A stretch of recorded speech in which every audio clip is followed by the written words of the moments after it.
come once again to discuss things.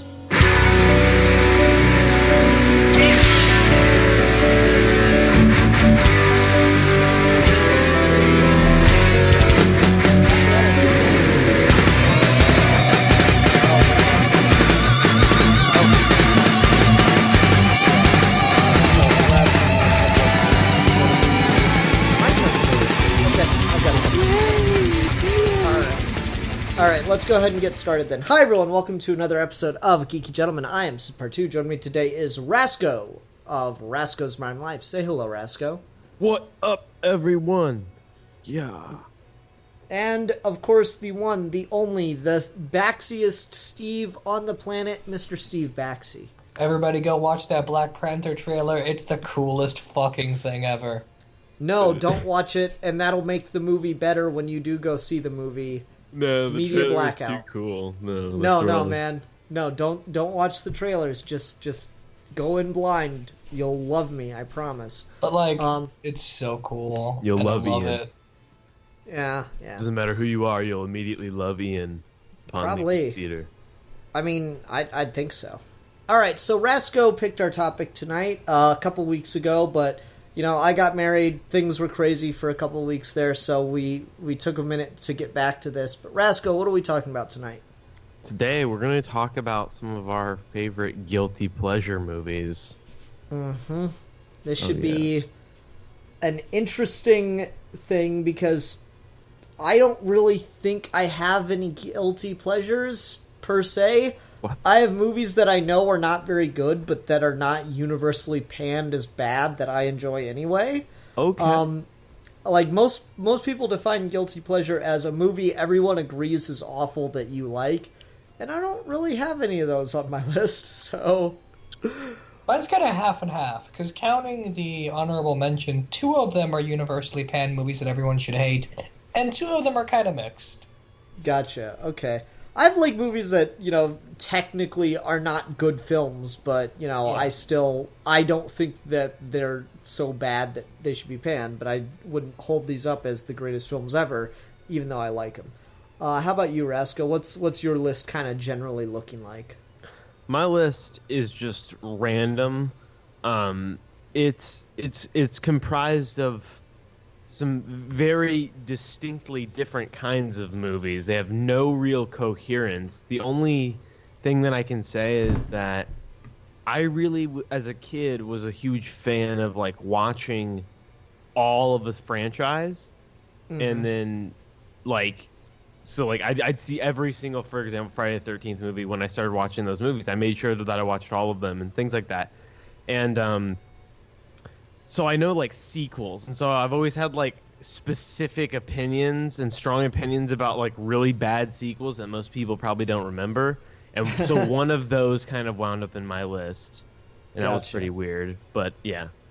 Okay. So the way we're going to do this as a top 10 list is we're going to talk about 3 movies each, plus an honorable mention from each of us. So you're getting 3 and a third to build a top 10 list. Wow, just round, it's okay. Yeah. All right, so who wants to start? Rasco, it's your topic. You start. What is your honorable mention? My honorable mention is something that I actually thought of last minute because it just randomly came to me and I was like, oh, that's it. And that is Halloween 2, the sequel to the sequel to the Rob Zombie remake of Halloween. That movie. What is that movie? Have you ever seen it? I have. That's why I'm asking. I don't know what it is. So it's the weirdest thing ever. It's almost like a sequel to not the first Halloween. Exactly. It's like a sequel in almost no ways in terms of consistency with the first movie. It's really weird. That ending with the lady on the horse and the white, what? Yeah, it's really weird. And then it also has this is a bad movie, I think. But there are things about it that I deeply enjoy. It doesn't help that the first half an hour of the movie is a dream. It doesn't help that There's weird magical elements brought into it when the first one, the whole point of this remake was kind of that, like, it was like a more stripped down and like less kind of eerie and kind of majestic evil. Like, it was less like that in the remake. That was kind of the point of the Rob Zombie remake. It was like, instead of doing the more like kind of evil magic Michael Myers, he's like this murderer of teleportation power magic. He's just crazy. Like, instead of that, he wanted to go, he's just a guy, and just treat him like a guy in a movie. And it kind of made for a weird sequel because they went the opposite way on that, and then they made it like kind of more like magical again. It was just like weird out of nowhere for no reason. I don't know. Very strange movie. There are little things about it that I think are really cool because, like, typically at the end of action movies and horror movies, people will get like beat up, and they heal like really fast. Like, you watch like a movie like the first Spider-Man, like the first Tobey Maguire Spider-Man, and he gets beat up like really bad at the end of that movie, and then you see him at the funeral, and he's just like completely okay. And like things like that, people heal really fast in movies. And in Halloween 2, it's like after the first movie, the two characters that survived that movie, their faces are all like scarred and like stuff like that from that movie. And it's just like little details like that. I was like, oh, that's really kind of weird. You don't typically see that in horror movie sequels. Interesting. And see, I never made it past the first Rob Zombie Halloween reboot. I got like to about, I want to say, halfway through it, and then my mom walked into the room during one of the sex scenes, and she made me turn it off because she assumed that my friends and I were watching porn. I was like, no, it's a horror movie. She's like, no, it's not. Turn it off. It's porn. I'm like, no. I can't really argue with her because, I mean, on some level, she's right, but, you know. So I never even bothered watching the second because I wasn't incredibly impressed with the first one. I guess the thing I think about with the first Rob Zombie Halloween is this opening the Nostalgia Critic did, where he recreated the shot from behind the Michael Myers mask, and it like shows the hand stabbing him, like it shows the kid stabbing him, and like I'm pretty sure it's in the Rob Zombie version where it shows that the like Michael is looking at his hand as he stabs him, right? As he stabs his sister. And so Nostalgia Critic throws in just like this really funny joke as he's getting stabbed. He's like, "Why are you looking at your hand while you're stabbing me?" That's just That's fantastic. Yeah, there's like moments where he really does crack me up. So yeah, I've got like no opinion on this movie. Steve's opinion on this movie apparently is just what is this movie? Yeah. Literally every time I see that movie, I'm just like, what? What is happening? Rob Zombie's such a weird director because he like only does horror, it seems, and all his horror movies are varying levels of uncomfortable before they're like actively scary to me. But he's such a weird guy because every time he makes a shitty horror movie, I always want to give him the benefit of the doubt because if you listen to his music, he really understands like the history of the horror genre. It's really weird. He has like this strange love for like trashy lifestyles that is just hilarious. Yeah, and I love it. Like, that's what I love about his movies. They're so trashy and it's awesome. Yeah. I don't know, I like Devil's Rejects. I never saw A House of a Thousand Corpses.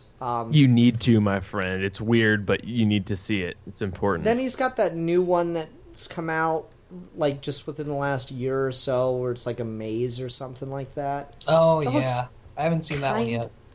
Yeah, it looks kind of interesting. I like his more, original stuff because then it's at least fresh and it has novelty to it as opposed to, him doing Halloween, right? But, it's whatever. I still have no interest in... Like, here's the reason I don't really have any interest in going back to either of his Halloween movies is because, one, I don't like Halloween to begin with. I think the first Halloween movie is more important than it is good. I agree with you. It's not a very good movie, but it's hysterical and interesting. Yeah, and it's like one of those things where like it's more important than good, but all it's important for is establishing the cliches of the slasher genre. So and that music. Yeah, and that music. So I don't know. I don't really get into Halloween all that much. Steve, what's your honorable mention? Mine's on the other end of the spectrum from Rasco's, but with a very similar reaction from me. It's Never Say Never Again, the Sean Connery unofficial James Bond movie. Because what? What is this movie again? Here's the big reason I like is a strong word. Here's the big reason I unapologetically enjoy it, but at the same time understand absolutely why no one else does.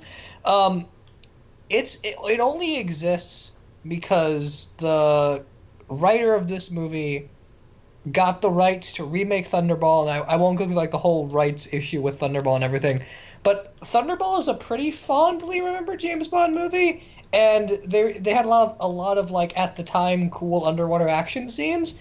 And if you were watching that movie when it came out, you're like, yeah, this is really cool. This is really exciting. They're fighting underwater. But if you're a kid watching that movie, it's boring as fuck. Like, it's just people moving really slowly underwater, and I don't care. So, enter Never Say Never Again, which is a remake of that movie, and there isn't boring underwater fights, and there's a motorcycle chase, and a weird video game fight that I don't understand, and it's the best thing ever, plus Max von Sydow. Awesome. So, like, watch the movie, and I have no idea what the fuck's going on, but, like, out of spite for hating Thunderball, I enjoy this. Steve is the only person I know that actively will admit to enjoying things out of spite. Of course, of course. Oh, man. You guys are just picking things that I have, like, absolutely no interest in. I don't care about James Bond whatsoever. So I have, like, so little to say. Rasco, do you have any opinions on Never Say Never Again? I have zero opinions.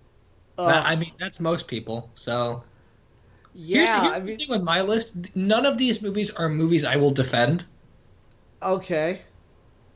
Interesting. I kind of took a similar approach.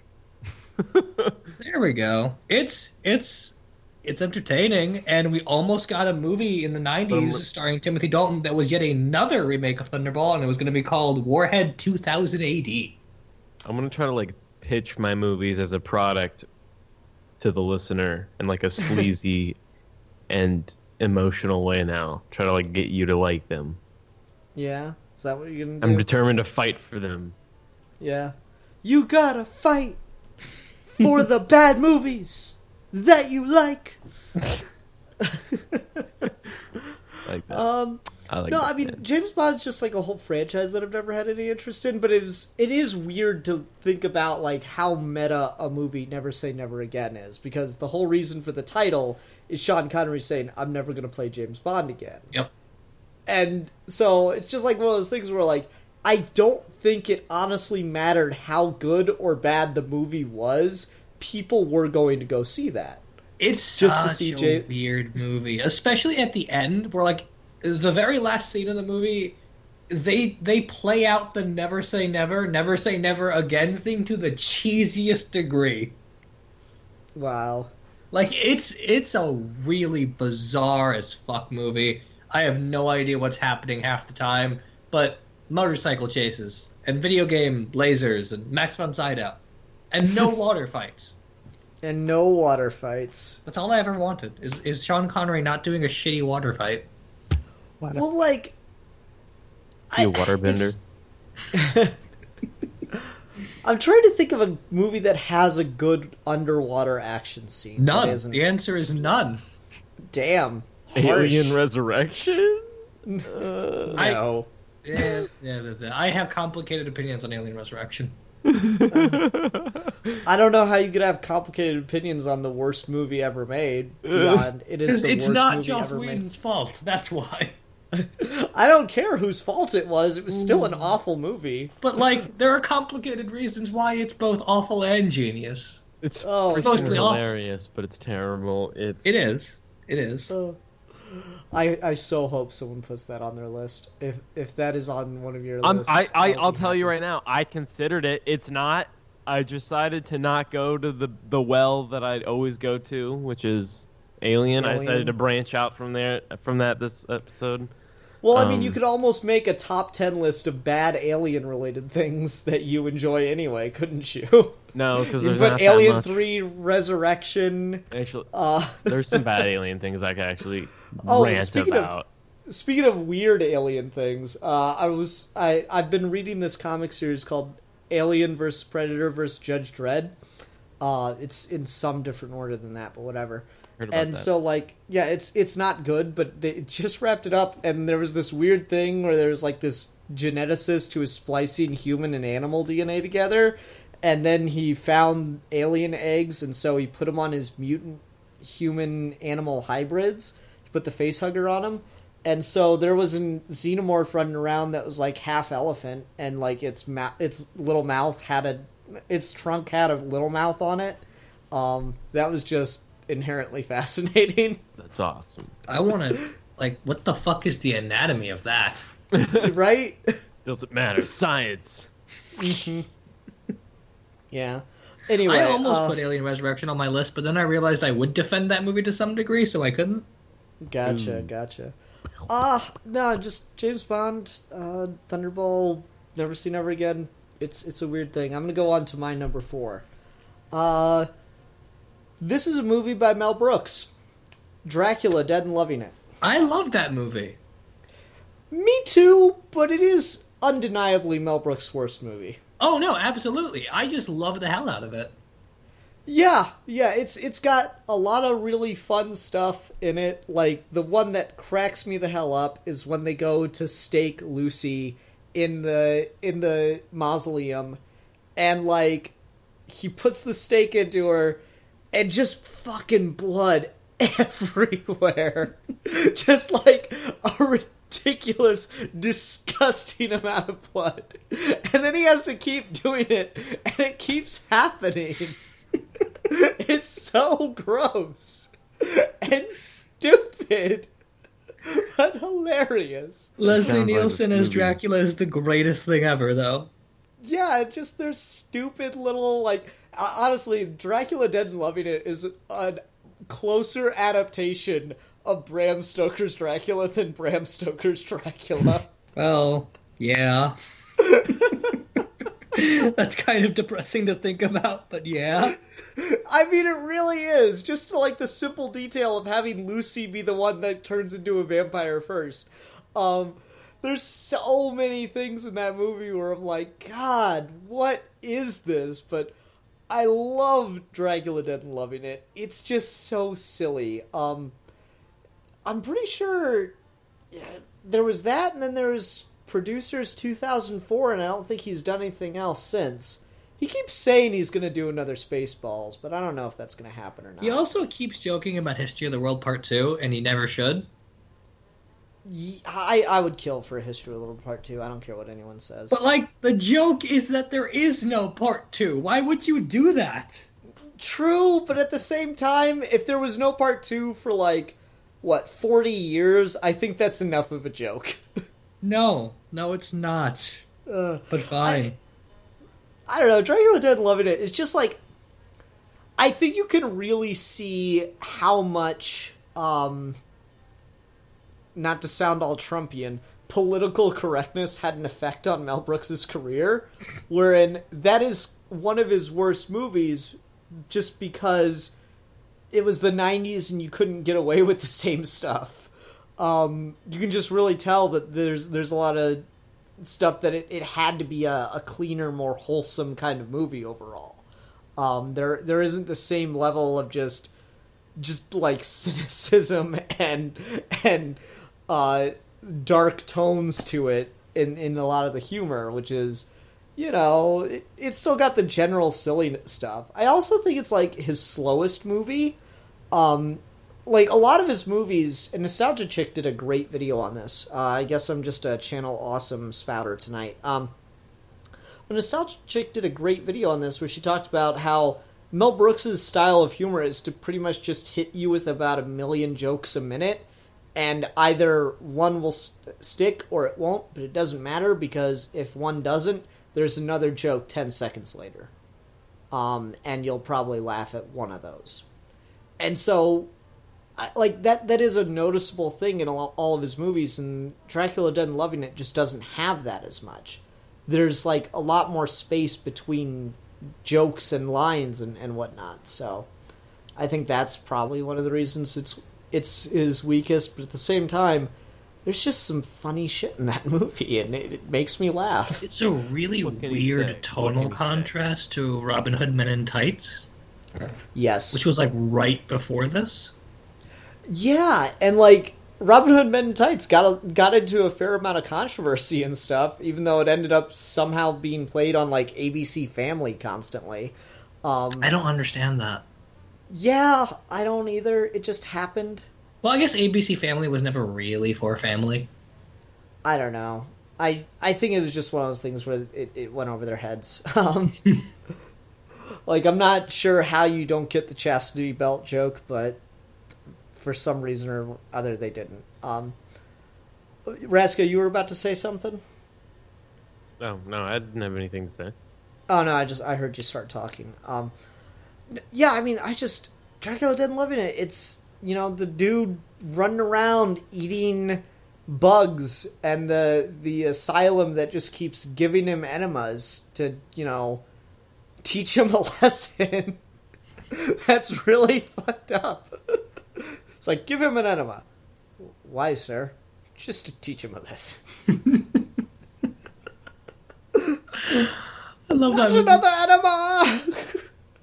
Just stuff like that. I don't know. It's ridiculous. It's silliness. I guess it is a bit of a disappointment, all things considered. It would have been great to have something on the same level as Young Frankenstein again, but we weren't going to get that. Yeah, what can you do? Okay, Rasco, what is your number 3? All right, my number 3. It just kind of naturally came to me. It didn't immediately jump out, but it wasn't too hard to find, right, in my memory bank of movies. And that is Jaws 2. So I agree. So, you know, the thing about Jaws, it's one of those movies that if you say Jaws in a room, everyone has probably heard of it and most likely seen it. And it's kind of just commonly known that it's like a pretty good movie. And everyone generally kind of agrees with that. Jaws 2 is just like a movie that I've seen so many times. To me, I think of Jaws 2 like, oh yeah, Jaws 2, it's right up there with the first Jaws, even though it's really not. And I've seen all of the Jaws movies a bunch. But Jaws 2 was the kind of fun, just shark eating people movie that I also kind of just wanted as a kid, and that's why I watched it so many times. Because when it comes to like shark eating people movies, something about like the weird mechanical shark from Jaws that always like really creeped me out, and so I always really liked the Jaws movies specifically because of the shark that they used. Mm-hmm. And Bruce. Yeah, awesome. Funny story about Bruce. Remind me after you're done. Okay, and so I just like I've just always loved the Jaws movies, but Jaws 2 I always liked because you still had Chief Brody, and you have the really awesome, what I think of as iconic thing where he like puts the wire in Jaws' mouth or the shark's mouth. I'm gonna call it Jaws. I don't care. When he puts the wire in the shark's mouth and then like fries the shark, it's awesome. I don't know. It's just a great shark movie, and if you like shark movies, then Jaws 2, it's not like a really great movie. It's not like a horrible sequel, though. It's just kind of like underwhelming compared to like the kind of classic film that the original Jaws is. Yeah. But I agree. I like Jaws 2. It is not as good as the first movie, but they do a fair amount of kind of somewhat clever science fiction writing for that movie. I mean, like, you know, I've talked to Bill about this, where I'm like, okay, yeah, it's not actual science, but they do a good job of giving a plausible theory to create the villain for their movie, which is, all right, Brody killed a shark, and other sea life is capable of communicating with their own kind, to tell each other when they're in danger or whatever. And so Jaws 2 gives the explanation that, hey, maybe sharks do that too. And now that Brody killed a great white, they want revenge. And, like, yeah, it's kind of silly, kind of goofy, but at the same time... It's kind of off. That's a believable enough premise, considering that there's science fiction writing of the same caliber in the first movie, wherein, like, everyone talks about, oh, well, sharks don't do this. I'm like, yeah, sure, they don't, but the whole point of the movie is no one would survive to be able to confirm this kind of behavior.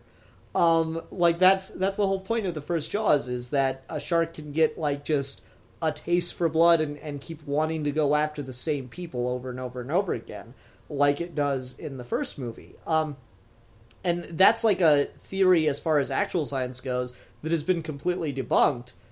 Fine, but it works really well as the plot for a movie. I think Jaws 2 is easily the best Jaws sequel. Not that it's got much competition, but still. Hey, he speaks the truth. Yeah, I liked it. I thought it was kind of clever. They try to recapture parts of that with Jaws 4, but it's just so far removed and silly at that point, and especially after how awful Jaws 3 was. Part of me really wants to play Jaws the video game again. I was having a hard time deciding whether or not to put Jaws 2 or Jaws 3 on my list. I went with Jaws 2. 3 is just... Jaws 3 is undefendable in every Jaws sense. 3 no is hilariously bad, but that's like the hilariously bad, guilty kind of pleasure. See, I feel like that's a so bad... I don't feel like movies that are so bad they're good count as guilty pleasures. Like, I feel like you have to genuinely enjoy a movie that you know has significant problems for it to count as a guilty pleasure. That's my definition. Okay. Just generally. That's I don't know. That's how I chose the things on my list. Yeah, and Halloween too, but yeah, and for me, like on my list, so I usually hear people define guilty pleasures like movie that you like, even though everyone agrees it's bad. I'm like, I don't know if I have any of those, but I have movies that I think have significant problems that probably break them, but I still really like for what I like in it. So I don't know. Yeah. All right, Steve, what is your number? Oh wait, no, shit, I forgot my story about Bruce. Okay, so here's the question, everybody. What happened to Bruce after the filming of the original Jaws? Or, better question, where is Bruce today? In George Lucas's garage. No, actually, but you're not too far off, honestly. So, like, a junkyard bought him, and they put him on top of their sign. So, like, this... That's amazing. Yeah, this icon of movie history is now just part of a sign, and he's, like, poorly maintained and everything. That's amazing. It's kind of sad, but at the same time... Well, that kind of sucks, but that's kind of awesome. Yeah, it's kind of one of those neat things, like, holy crap, there's a junkyard with Jaws. That's awesome. That's epic. Right? I would be happy to go visit that junkyard. Oh, yeah. Patriotic duty. Mm-hmm. That is reasonably badass, yeah. Yeah, right? Okay, Steve, now what's your number 3? My number 3 is... this is one where I think people more generally are favorable to it, but, like, there's no way around the fact that it's, like, a racist, sexist, awful movie that I still find entertaining. Is Rush Hour. I enjoy the crap out of Rush Hour. It is all of those things. It is absolutely all of those things, and the sequels are much, much, much worse. And I can't defend those. But there's something about this one that's just kind of like charming, and the way Jackie Chan and Chris Tucker get to know each other is a lot of fun, particularly because Chris Tucker can't speak, like, any Chinese whatsoever, and on the set, Jackie Chan kept making fun of him for, like, how do you make fun of my accent when you can't say 2 words? And that's fun. Yeah. I don't know, like, it's one of those things where it's got certainly it's got, like, racial stereotypes and overtones and everything, but at the same time, those two are in it, and they seem to be having a good time overall. Exactly. That's my whole thing with the movie. It's just like everyone in it is clearly having some level of fun, and I have a hard time not having fun at the same time. Yeah, that's one of those things where it's like, I don't feel like it hurts anybody, even though it might have those like negative things attached to it. I don't know. It's a weird one, because I haven't gone back to that movie in years, but I am very well aware of its reputation. It's also just another one of those where like you'll see the pattern, not a pattern actually, but I guess it's a pattern because it's 3 out of 4 of my list. If you count Never Say Never Again, but like this is another one of those movies that my dad and I watch a lot. It's my first Jackie Chan movie that he showed me, so interesting. Jackie Chan's like he did a lot of those because he had the Shanghai Noon, Shanghai Nights things with Owen Wilson. Those are actually better movies. I don't know why I didn't think of those. But they're actually the same movie, right? Well, it's no, just they are. One's in the past. Well, he's got those, and then he tried to do kind of the same thing later with the Medallion, and then what was it? Around the World in 80 Days? Oh, man. Don't talk about that movie. I haven't seen it in like 5 years. There was also The Tuxedo, which is an interesting idea for a Jackie Chan movie. I remember hearing Jackie Chan talk about the difference between his filmmaking fight style and Bruce Lee's filmmaking fight style, where like Bruce Lee was steel. He hit you and he didn't move at all. Whereas my thing is I am very human, so I hit you and I gotta like blow on my hand afterward. And it's just like, that is so what makes Jackie Chan's movies so endearing, is like no matter how good he is as a fighter in those movies, he's always so like goofy, and it's just hilarious. Yeah, absolutely. Rush Hour definitely have that. That was when he was like really blowing up in the 90s with like being really famous for doing all his own stunts and all that stuff. Yeah, absolutely. It's the thing that made him a household name in the States as opposed to the star he was in Asia. Mm-hmm. And like it's also worth noting that Jackie Chan has said that he's not proud of his American movies, but he does them for money so he can afford to make his Chinese movies. Which is important because none of his American movies are legit good movies. But if you go and look at like the progress of those American movies, they progressively get worse, and his Chinese movies don't. Yeah. Like all of his Chinese movies are on some level epic in scale and get bigger or better on some level here and there. Not that he ever like beats his glory days, but like they aren't the same kinds of shitty movies that he makes in America. Yeah, he only does it for the money. And it's weird that's the case because, like, he gets offered all these roles to play villains and he never wants to do them because he never wants to be the bad guy in a movie. I'm like, well, if you only care about the movies for the money, why does it matter to you? It's a good point.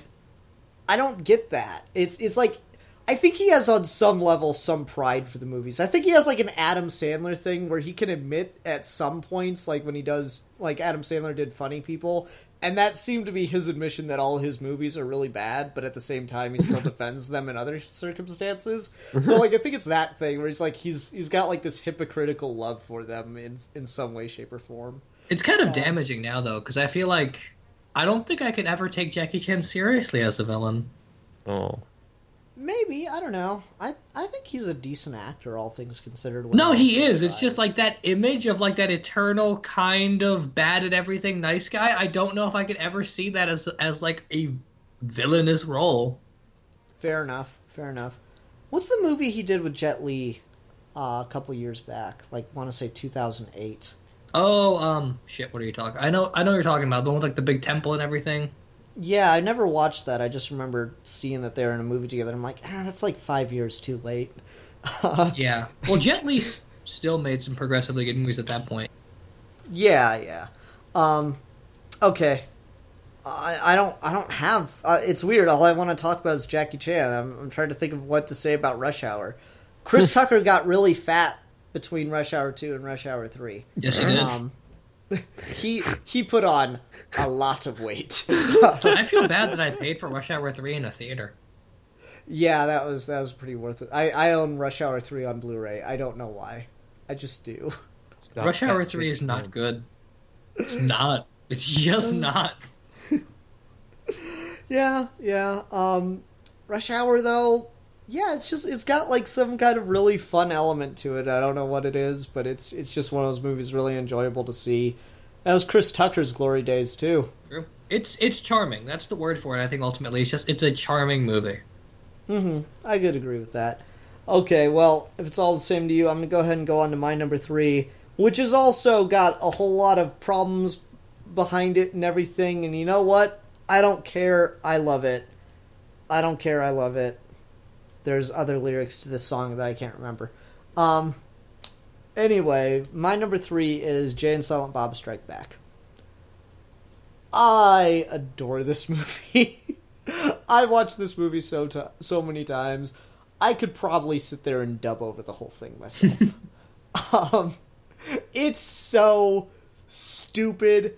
I know Jay's rap from the beginning of the movie by heart. Now that's noise, dedication. Noise, smoking weed, smoking whiz, doing coke, drinking beers, rolling fatty, smoking blunts. Who smokes the blunts? We smoke the blunts. Rolling blunts and smoking blunts. So yeah, I love Jay and Silent Bob Strike Back. It's got so many things that are just like my things, and it's probably because of this movie that these are my things. It has fourth wall breaks. I love fourth wall breaks. I straight up stole jokes from this movie and put them in my own stuff over the years. Like, there's this scene where Bobby, in Epic Quest, Bobby describes the plot of the movie thus far to another character, and the character says, "That sounds like the plot of a stupid movie some kids made in their basement." And then they both look at the camera. And that's in Jay and Silent Bob Strike Back. That sounds like the plot of a bad Hollywood action movie. And then they both look at the camera. I love that. Will Ferrell's ridiculous in this movie. There's just like blatantly impossible things happen just for the sake of a laugh, and I adore that kind of trope.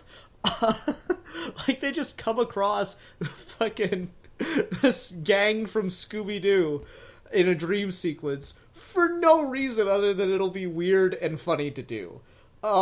Which it was weird, and it was funny.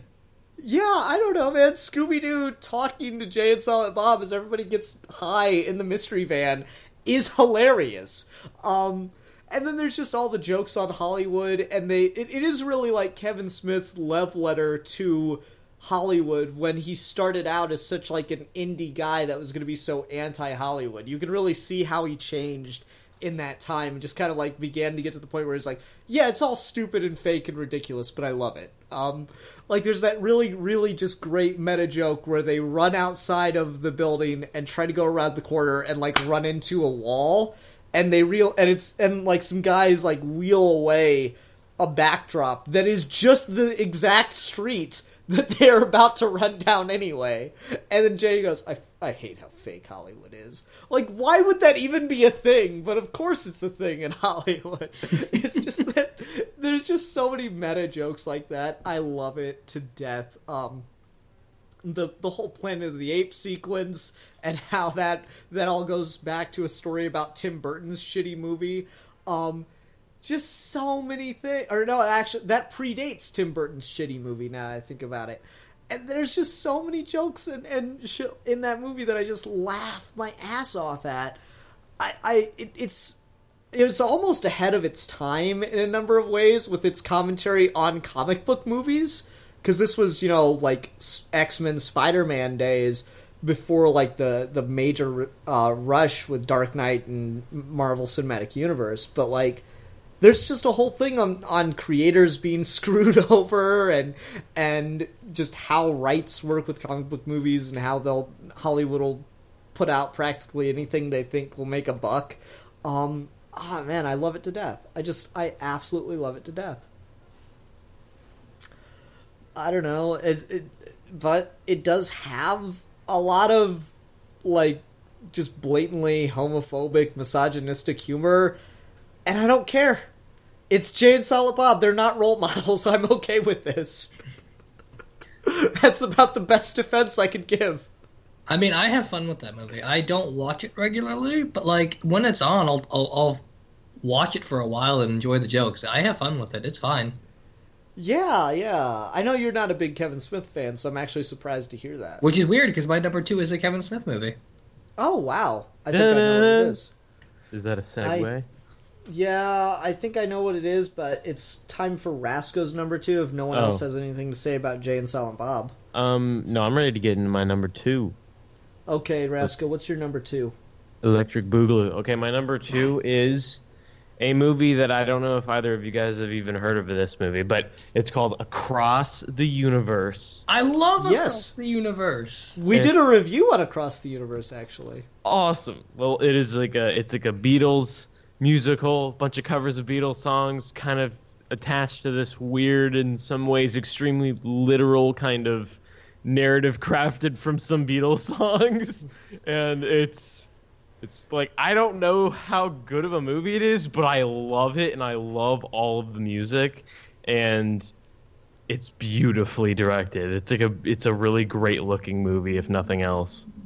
Yeah, it is. Like, it's funny. In high school, I had this idea where I was like, I'm going to take a bunch of rock songs and use it to make my own version of rock opera. I'll do, like, really popular rock songs. And so I wrote, like, the first 2 or 3 scenes of a script that was all just like, okay, we're just going to set it to the music. No one's going to actually be singing. The music's just going to be playing.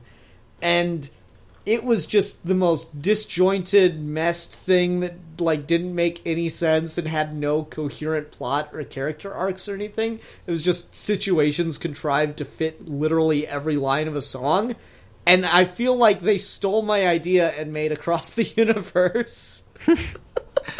I just rewatched that movie last week. I think it's legit a good movie, but really, I think it kind of is. I think the issue just is you have to give it its hyper-literalness. So singing Dear Prudence to get Prudence out of the closet so she's both literally and metaphorically out of the closet is cheesy as fuck, but it's really, really adorable and I love it. It's kind of awesome. Isn't it, though? Isn't it? Such a weird scene. I love how that movie just kind of, like, becomes nothing for, like, 10 minutes for these weird acid trip diversion musical road sequence. That whole sequence has absolutely no effect on the rest of it. You can cut that entire sequence out, and you lose literally nothing. It's awesome. It's amazing. But then, like, it's also got its really good dramatic beats. Like when it breaks into Revolution, it's fantastic, and it makes perfect sense. Certainly, and like I love the use of "She's So Heavy," and that's not at all what that song is about. Is the other thing? It is not about a god. It is not even remotely about that. But at the same time, the visual of a bunch of, draftees carrying the Statue of Liberty on their backs and saying "She's so heavy" is really cool. I will always love the shot of Uncle Sam coming out of the poster to say "I want you." That is whole amazing. scene where he's being examined and drafted into the military is perfect. I love everything about that. I watched that scene with my dad, and he was drafted in Vietnam, and he has so many stories. There's like a really old series on my YouTube channel called Interview with My Father, if anyone wants to listen to it. I apologize for shitty audio quality. But like, there's a whole sequence where I interviewed him for a class project about his experiences in Vietnam, and he talked about being drafted, and there's so much of that scene is like completely confirms a lot of his stories. Like, my favorite story that he ever had for, like, the whole process of being drafted is they lined all the guys up in their underwear and had them one at a time turn around, drop trowel, bend over for a doctor to inspect their anus. Which, I don't understand why that was necessary to do, but they did it. And this guy, like, this doctor gets to a guy in line, and he looks at this dude's ass, and he goes, are you aware you have feces back here? He's like, what'd you expect, Doc? Candy?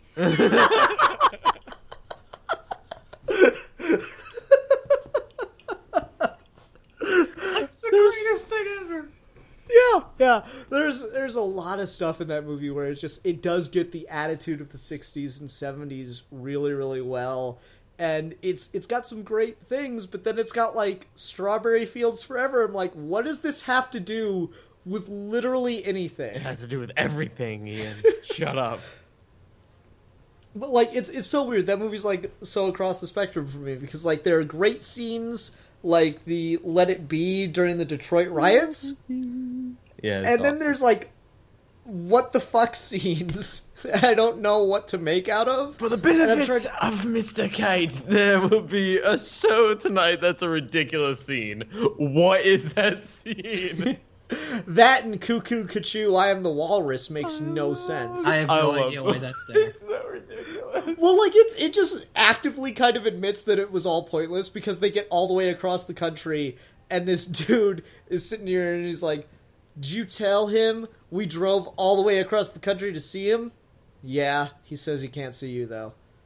Fuck it, everybody back in the bus! Yeah, just like, and what? then, like, that had nothing to do with anything! And there's this weird, like, progression. Like, I've watched the movie so many times, I've realized that, dude, it is, like, the most music number heavy musical I've ever seen. It's like you get 34 songs. It's insane. Yeah, you get like a minute of dialogue and then it's a music number. It's like, what the heck is going on? Yeah. It doesn't help that all of the character arcs are either in silent shots or in songs, and if you misinterpret the song, the whole movie stops making sense. Yeah, pretty much. Well, like, the problem is they misinterpret the songs to make their movie try to make sense. Exactly. So you have to, like, double think the songs. Exactly. You can only interpret the songs in the context of the story, but you can only get the context of the story if you interpret the songs wrong. The songs are awesome. And, you know, that whole movie is just, like, I remember in our review, Steve, you kind of made the perfect point, which is, it doesn't make a lot of sense, but it's the best Beatles music video of all time. Yes. I forgot I said that. Yes. That should be on the box. Man. I like that actor. Yeah. I like the Hey Jude scene a lot. That's a really, really cool scene. Yeah. Agreed. I love, like, they're sitting in the bar and they do the mirror shot. That was really cool. I like all the characters. I thought, like, it's like there's definitely a lot of, like, genuine emotion packed into it. It just doesn't all necessarily work. Yep, pretty much. You're right, Steve. The Revolution song's really, really great because just, like, it really gets the problems people have with far left rhetoric. Yep. And that's really cool. Yeah, I agree. Good ass pick, Rasco. Thanks. All right. It's Steve, you're right? Yep. Steve's, what's your number 2? It is, like I said, a Kevin Smith movie. It's Jersey Girl. Knew it. Yeah, of course you knew it. We talked about this. I don't like any Kevin Smith movie, but the one Kevin Smith movie I like is the one every Kevin Smith fan hates. Mm-hmm. And if for nothing else, people need to go back and watch this movie because Ben Affleck says he doesn't want to drive the Batmobile, and oh god, is that perfect right now. There's literally a scene where he's like, I don't want to drive the Batmobile. It's the best. That's awesome. That's ridiculous. I just really like this movie. I don't know what it is. Maybe it's the whole, like, growing up in New Jersey and, like, knowing the places where they shot the movie. Maybe it's just, like, Ben Affleck in the movie. Or maybe it's the little girl. I honestly don't know what it is about this movie. But, like, every time I watch it, it's really charming. It's very fun. I never get bored. It's not true that the love story makes any kind of sense or works, but, like, I feel like it does in the moment that I'm watching it. So, like, if I was to review this movie, I would say all of these positive things that aren't actually there, and I don't know where I'm getting them, but they always seem to happen when I'm watching this movie. It's one of those things where, like, I watched it for the first time on Netflix, and then immediately the next day I watched it again, and I don't know why. I enjoy that movie more than most Kevin Smith fans. I think it's got, like, it's weird because it didn't create these tropes, but I think it was, at the time, the one that used them most effectively. Like, the little girl that likes things that little girls aren't supposed to like. Yeah. I love that at the end they put on a play that her school play is fucking Sweeney Todd. Yep. That's fucking thing. Awesome. And the then person it's introducing it thinks it's like a religious hymn or something. Yeah. There's that, and then there's like George Carlin is just so sweet in that, which is not something like that sentence feels wrong but works. And then like, it's got probably the best Will Smith cameo ever. Where that whole movie revolves around Ben Affleck's character hating Will Smith, and then at the end he just runs into Will Smith, and Will Smith like does, the, forgive me for using the word, but does the trope of the wise Negro and explains the plot or the themes of the movie to him. I like that. I do too. I kind of loved that movie after I saw that. Mm-hmm. I mean, it's just kind of fun. It's got, like, I think what it is just like people didn't want Kevin Smith to do those kind of movies. They wanted another Jay and Silent Bob. And I was, to a degree, one of them. I mean, I didn't hate Jersey Girl when I saw it. I thought there was still a lot of Kevin Smith in there. Like, that movie opens up with a girl saying, "My mommy says my daddy's eyes are brown because he's full of shit." That's very Kevin Smith. Yeah. I don't know. I like that movie. Rasco, you ever seen Jersey Girl? Nope. Ah, damn it, Rasco. That might be worth a pick at some point, just because I'm curious. Yeah, I mean, I'd be willing to talk about it more in depth too. It's just one of those movies where like, it's got a lot of heart, if nothing else. It might not be a very good movie, but Can I ask I've certainly really seen quick? worse movies. What's that? How do you feel about the movie Tusk? Steve or Ian? The movie I'm what? yet to see that. Tusk. Tough. I have not seen that. Tusk. No, Tusk. Tusk. Oh, Tusk. I hate Tusk. Never mind, yeah. Yeah. Okay. Okay. I was just wondering. I've seen it. I'm not a big fan of that movie, but No. Tusk is the whole reason I refused to see his other movie with his kid that just came out. But then I saw it anyway, and it was awful.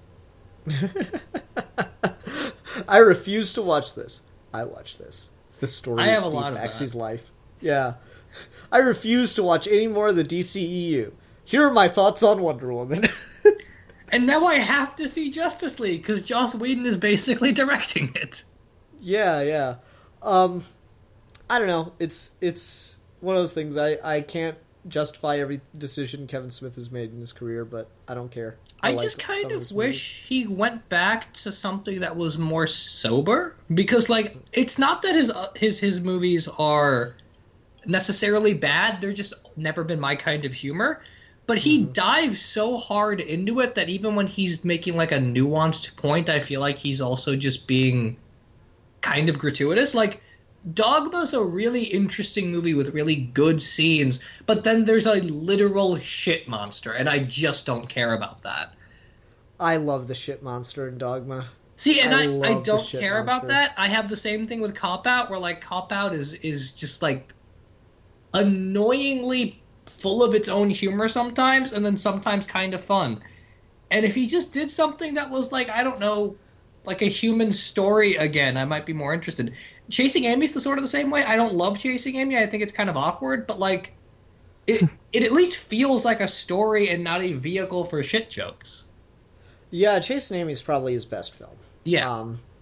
It's probably his objectively best film. It's either Chasing Amy or Clerks, depending on your who you talk to. But Yeah. And Clerks is more of that humor than Chasing Amy is, but like even then there's like a genuine human story there that I don't think existed in his other movies.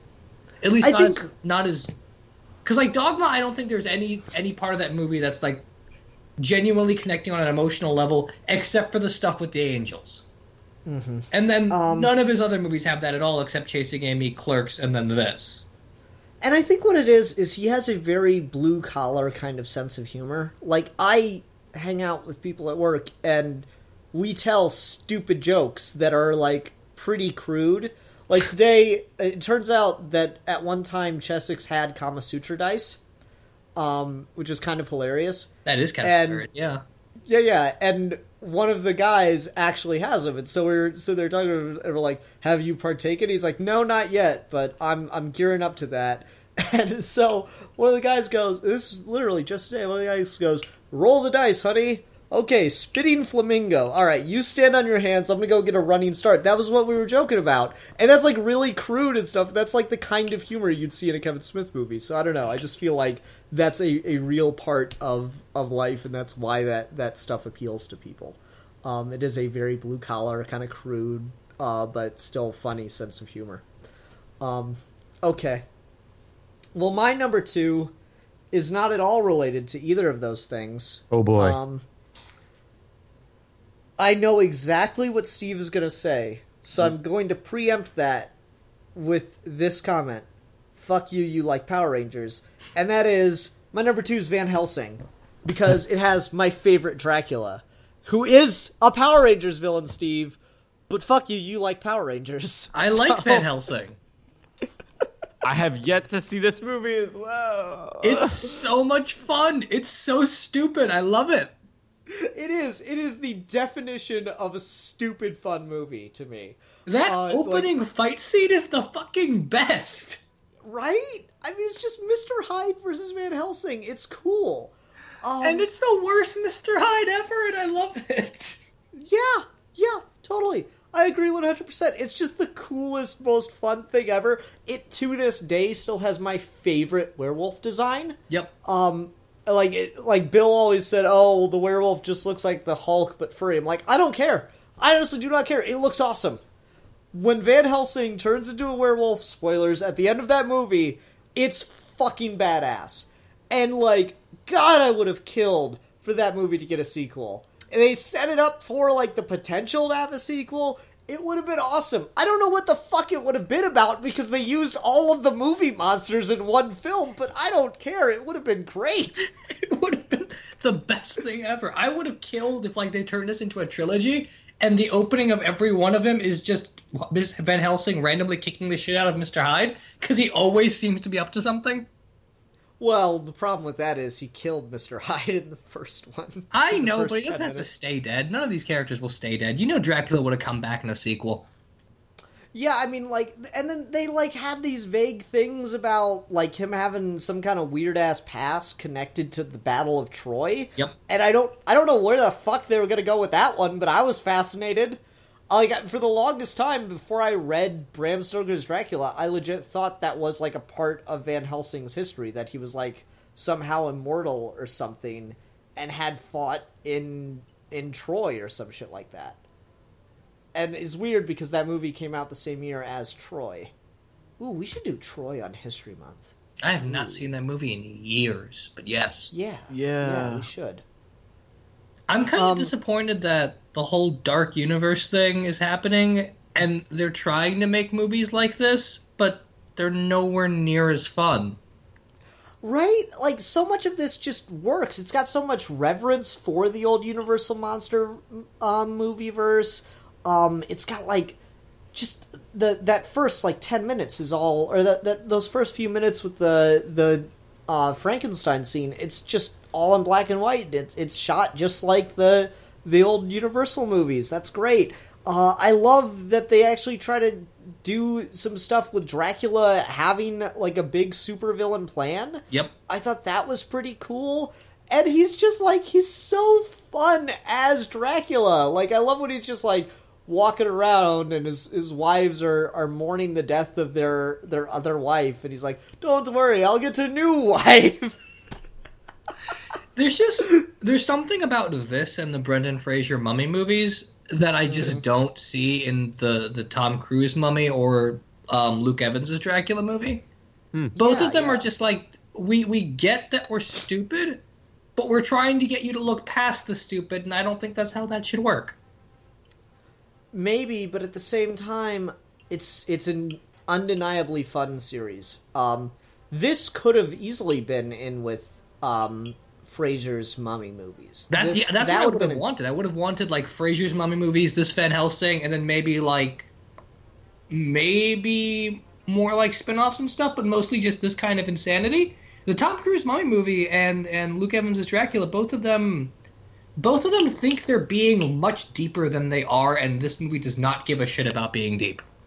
Oh, it does not at all. It's just trying to have fun and do its best to mix all the lore together. Yep.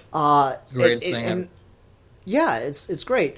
Yeah, you could have had like a Satan movie or something, because like the devil was involved in this one in some way, shape, or form. Van Helsing's crossbow in this movie is my favorite weapon ever. Yeah. I remember playing the movie game for this, and it sucked, but that crossbow was pretty hella awesome to use. Sucked, but that crossbow, dude.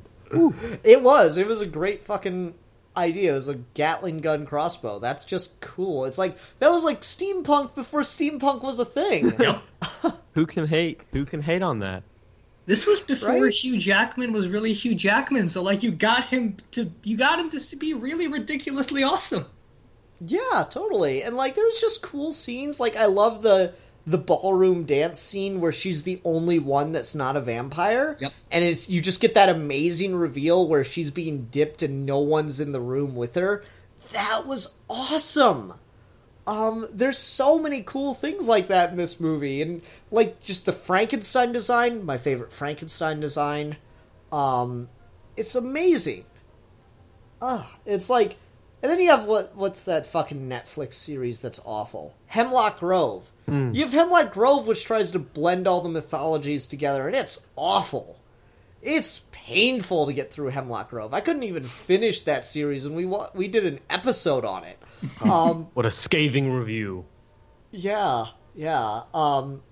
It's just one of those things where, like, God, that it's so hard to blend these franchises together in a way that is both coherent and fun. And Van Helsing did it, man. You could have had this, you could have had Fraser's Mummy, and then you could have had an Invisible Man reboot that wasn't Hollow Man, that all worked together in one universe. That could have been a thing. I would have loved to see that. Yeah. On some level, you had to have known that these guys knew they weren't gonna get a sequel, so they tried to like front load this movie with stuff. Yeah, probably. But at the same time, it's just so much fun. I agree. I like this movie a lot. It's just entertaining as fuck. Mm-hmm. Okay, Rasco, what is your number one? My number one is the Ang Lee Hulk movie. Dude, I wish more comic book movies would try and do the panel shooting again. That is such a cool look on screen. I would love to see it happen again. I hate the idea of doing panels on screen. I think that's stupid and misses the point of panels. I agree with Steve. I don't like it at all, but I think the way Ang Lee did it didn't work, but I think like if you did it the same way Samurai Jack does it, right? Where like the screen will be a solid image and then it'll like break off into 3 images or something like that. I think if you played with it a little bit more and made it work more cinematically, playing with what you can do with the aspect ratio, it'll work. I just liked how cool it looked to see all those different shots on screen at the same time.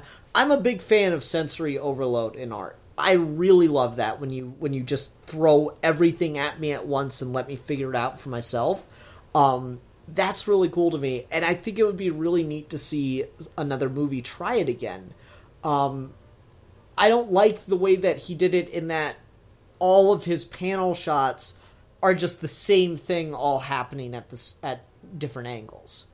That's, I think, the problem with it. Because there's, like, the shot where, like, you got the guy looking at the tank and then you got Hulk in the tank and it's both happening at the same time. Yeah. And it's weird because on some level, that is what's happening in comic books most of the time. Or at least a portion of the time. They're not all sequential. Some things are supposed to be happening concurrently.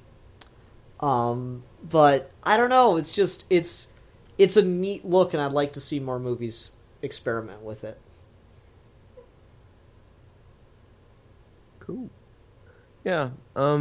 It's one of those movies where it feels like if this movie had been put into production today in the era of movies like Logan, I feel like this movie could have been like just like a great Hulk movie. Yeah. And people always like to bag on the special effects in this movie. I'm in the camp of people that are like, what the heck are you talking about? I don't think it looks that bad at all. For the early 2000s, I generally agree. I think Hulk is just, like, too cartoony. He's very green, and he's kind of ridiculous, but I kind of like how ridiculous he looks. It's almost kind of awesome. I just kind of wish Hulk had more, like, definition. Like, I don't think the design's bad. I don't think the CGI's bad. I just feel like that's they overload on the green, so, like, the musculature doesn't come through at all, and makes him look more fake. Mm-hmm. Yeah, that's it. He looks too cartoony. It looks like he's just superimposed in there. And yeah, if he just had more of a just more definition. If you could more clearly see like the lines of the musculature and stuff, it would look better. And this movie did lead to the best Hulk video game. So yeah, this was for Total Destruction, wasn't it? Yep. Yeah.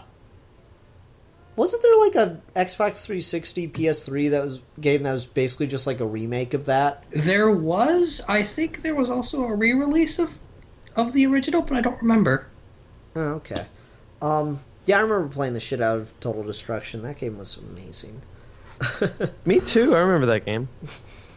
Yeah, Ang Lee's Hulk. It's one of those things where it's just like, it is so damn confusing in the third act. I feel like that is a movie that, as many problems as it has throughout, it all falls apart completely by the third act. That's absolutely true. That's the biggest linchpin why the movie is kind of a guilty pleasure, is just that by the end it falls apart. You're like, what?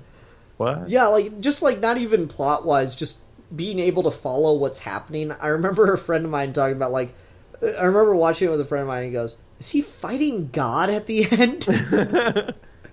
And that's what it looks like, because it's just like his dad turns into a lightning monster or some shit. Man, the father. It's a weird movie. I remember it's just some random guy when he was still making, good videos. He had a whole thing about Batman Begins Dark Knight and the Ed Norton Hulk movie, and he's like, Batman was like, my movie's dark and gritty, and Hulk goes, my last movie was too dark and gritty, they had to tone it down. And Batman goes, well, I certainly know I wanted to kill myself after walking out of the theater. It's like, ooh, burn.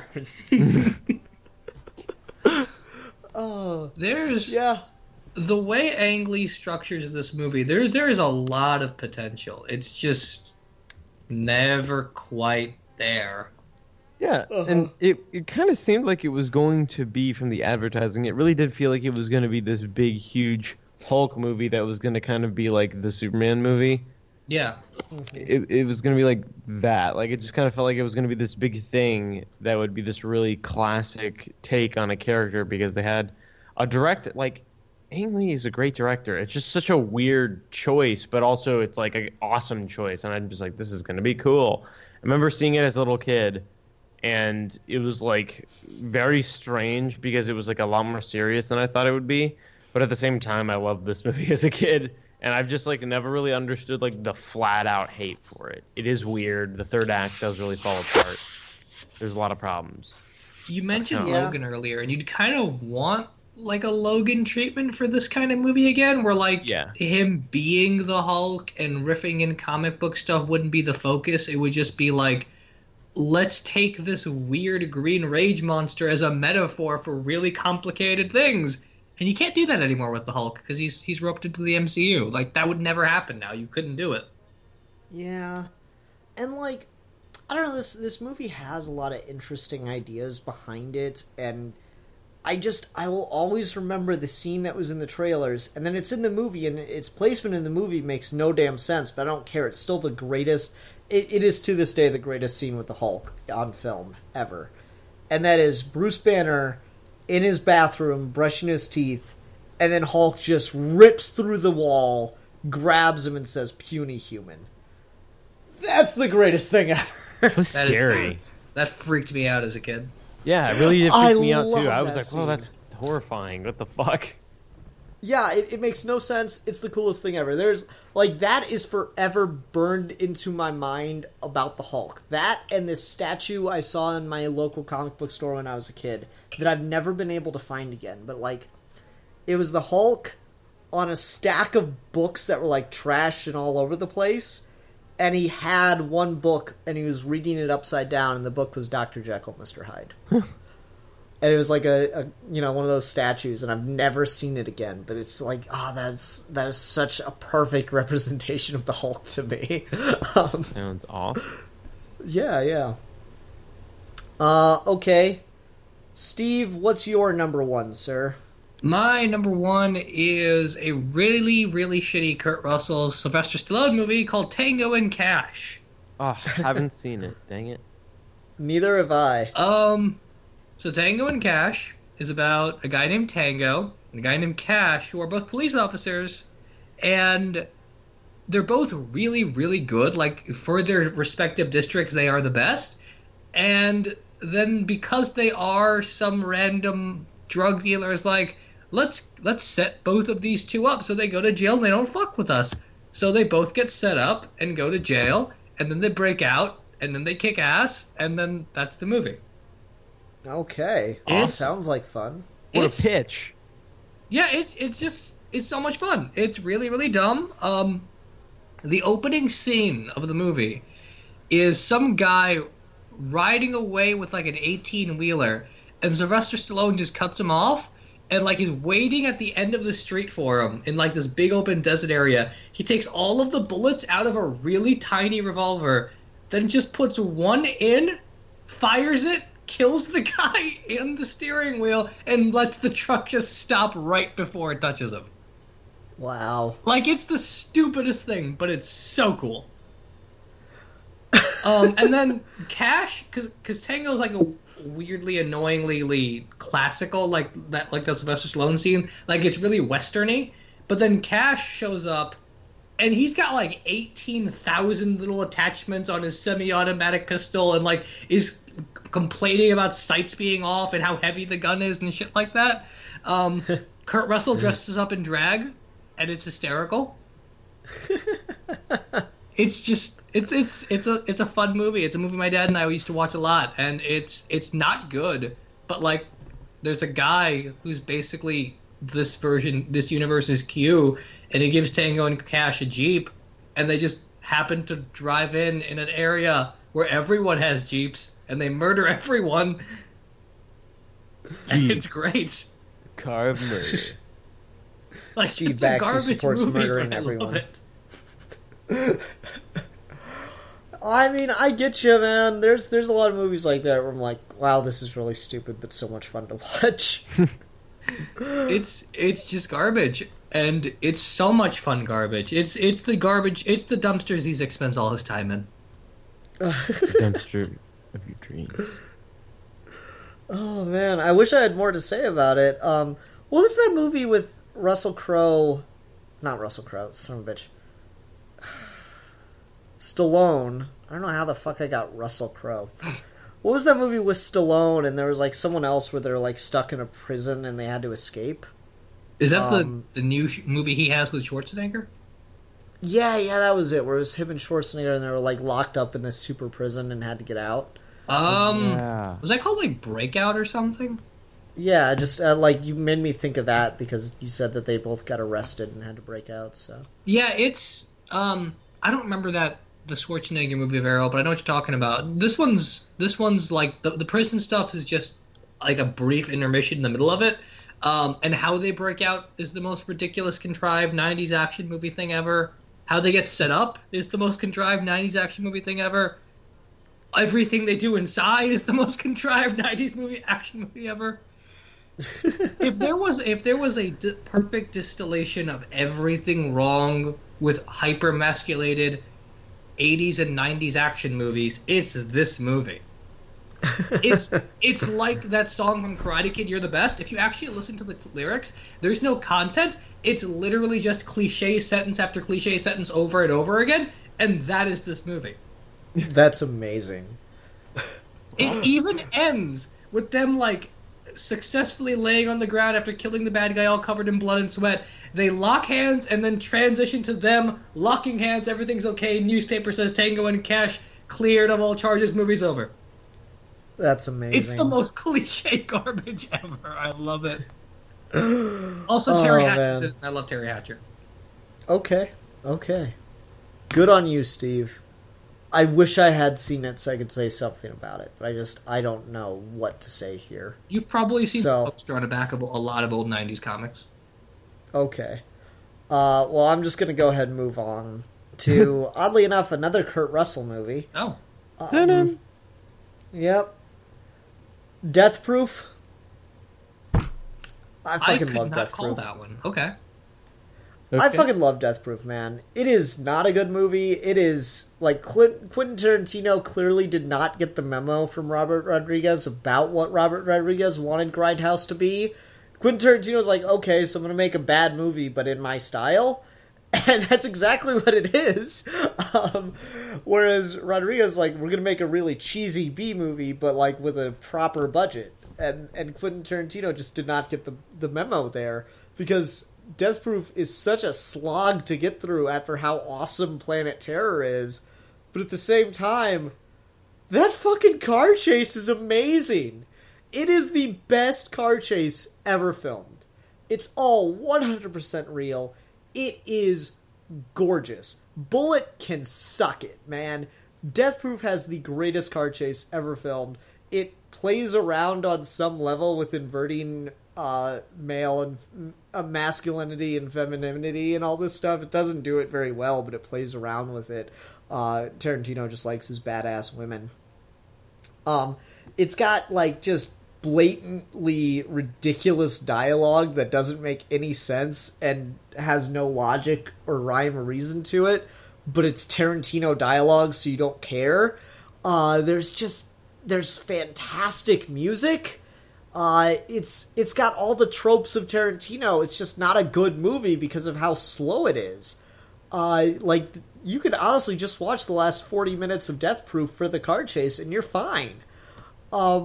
But at the same time, it's really cool, and it has just the most satisfying possible ending to that movie, and just really kick-ass looking things, man. Like, I love the shot, or the sequence where he runs the car into the girls, and, like, it rewinds and plays the same sequence over and over again so you see how every girl dies.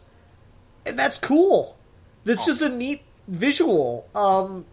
It's highly respectable. It's just such a great car movie. The fucking Death Proof vehicle with the Jolly Roger with the lightning bolts on it is so fucking cool. Oh, I love that car. I love that they get the vanishing point car. They have a girl on the hood of a car for a car chase where he keeps ramming the vehicles. That's amazing.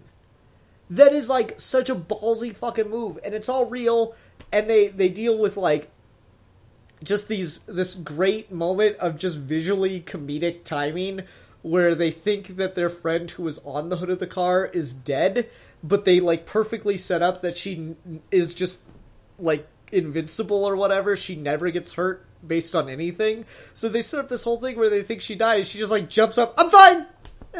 It's hilarious. I love it. I love it to death. Death Proof is just a really, really fun movie once you get past the fact that it's Quentin Tarantino clearly did not understand what Robert Rodriguez wanted him to make.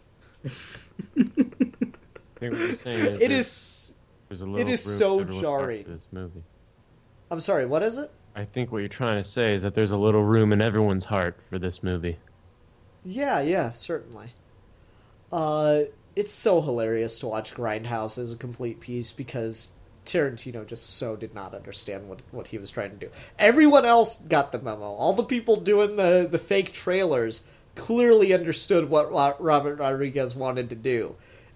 But Tarantino did not. Speaking of those fake trailers, Edgar Wright needs to make Don't, like, right now.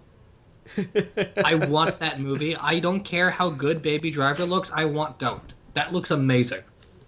Well, it's weird because we eventually got Hobo with a Shotgun. And we got Machete. Shotgun.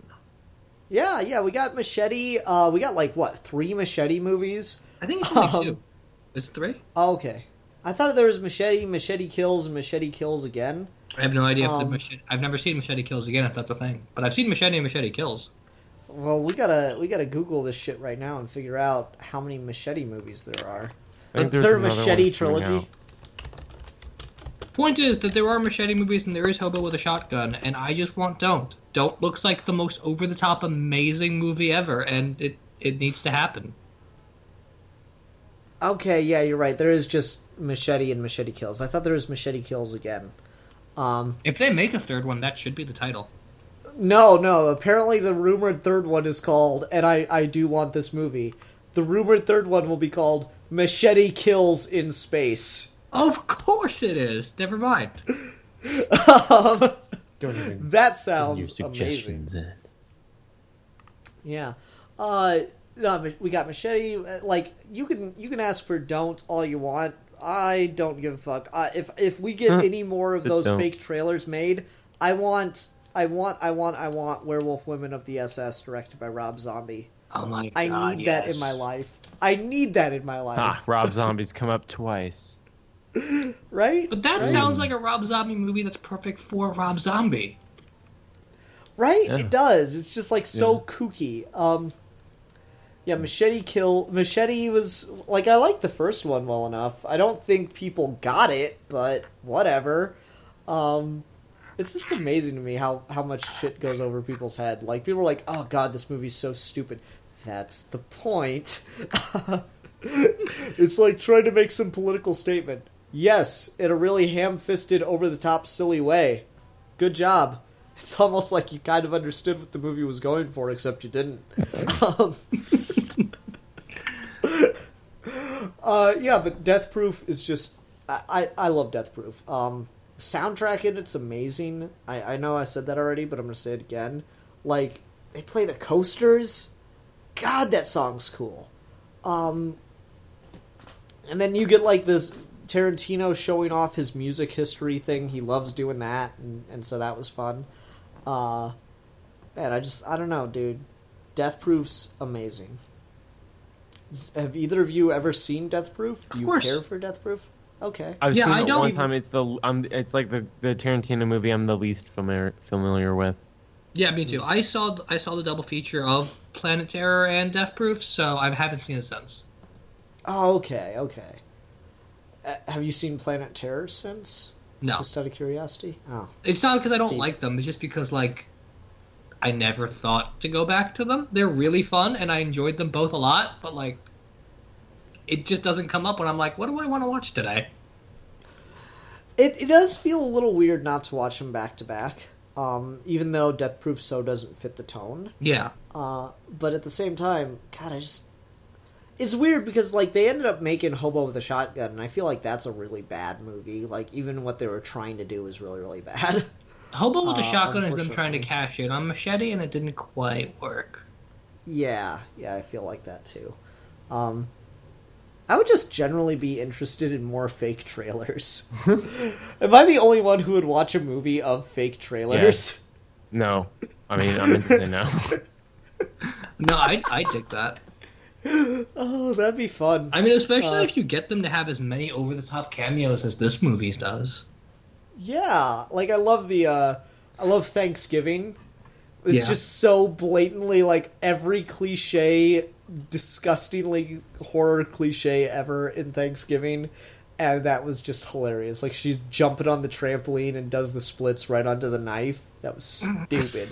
And the guy, like, he's like, "Where's Grandma?" And he takes the thing off, and he's fucking cooked Grandma. Oh my god, it looked like so much fun. And there's like the sheriff. And he, like, Nicolas Cage was in the Werewolf Women of the SS, right? As Fu Manchu. Yep. Of all things. Yep. Yeah, like at the fucking Thanksgiving, the guy like sticks his finger in what is clearly blood, sticks his finger in the blood, licks it. It's blood. It's just.